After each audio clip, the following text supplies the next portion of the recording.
Hi everyone, this is Fred from 4x4 Shop. Today I want to show you our latest Android screen that we put it in a 2012 Lexus CD.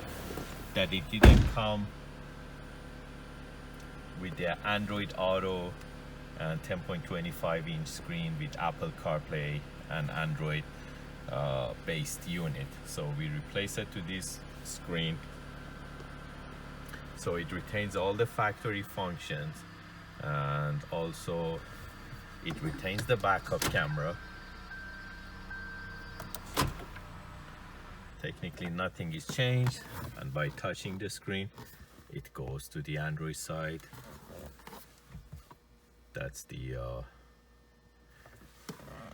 digital cluster. That's how the unit look like.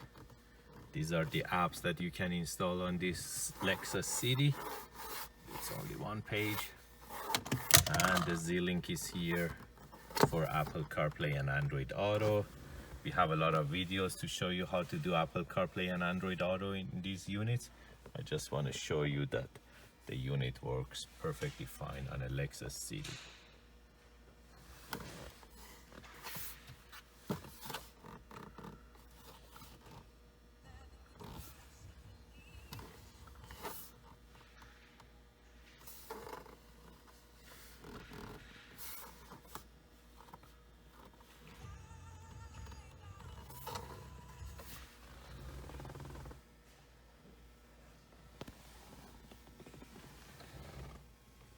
If you're interested to get these type of screens, you can buy them online from 4x4shop.ca, or you can give us a call at 905-604-4294, and one of our technicians will be more than happy to assist you. Thank you and have a great day.